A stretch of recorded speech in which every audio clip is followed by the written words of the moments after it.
You're driving down a road, and suddenly, the surface changes. One road is dark, smooth, and almost black. Another is pale gray, made of concrete. But why? Why don't engineers just use the material that lasts longer? Because the choice between asphalt and concrete is much more complicated than it looks.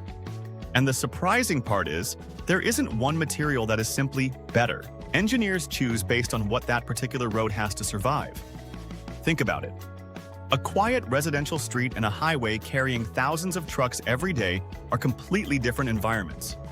So the first question engineers ask isn't, how much does this road cost? It's, what is this road going to experience? And one of the biggest factors is weight. Asphalt is a flexible pavement. It can deform slightly under repeated loads, while the layers underneath help distribute those forces. Concrete behaves very differently. It's much stiffer. Instead of bending with the load, a concrete slab spreads that weight over a larger area. And that becomes extremely important when heavy trucks pass over the same section of road, again and again and again. That's one reason concrete can make sense for heavily loaded roads. But then comes another problem. Construction.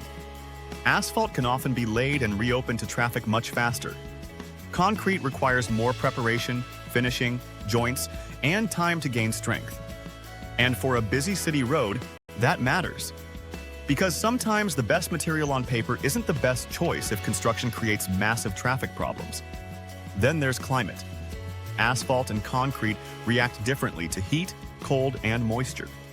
In very hot conditions, asphalt can become more susceptible to deformation if it isn't designed properly. Concrete is much stiffer, but temperature changes cause it to expand and contract. That's why you see joints across concrete roads. Those lines aren't random. They give the pavement controlled places to move as temperatures change. And then there's something drivers rarely think about: water. Water is one of the biggest enemies of pavement. If it gets underneath the road, it can weaken the layers supporting it. That's why drainage is just as important as the material on top. But engineers also have to think decades ahead. A road isn't finished when construction ends. It has to survive years of traffic, weather, repairs, and maintenance. So engineers look at something called life cycle cost. Instead of asking only how much the road costs today, they ask how much it will cost over its entire lifetime. An asphalt road may be quicker to construct and easier to resurface. Concrete may cost more initially, but its durability can make that investment worthwhile in the right conditions. So the decision isn't simply which one is stronger. It's a calculation. Traffic, weight, climate, construction time, maintenance, and cost. And sometimes, engineers even combine both materials in different layers to create a pavement system suited to the road. So the next time you drive over asphalt or concrete, don't think of it as a random choice. Someone had to calculate what that road would experience, how many vehicles would use it, how heavy they would be, how much heat and rain it would face, and how much it would cost to maintain years from now.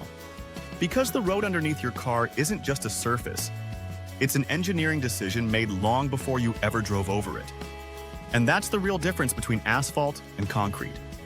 It isn't about which material is better. It's about which material makes more sense for the road that needs to survive.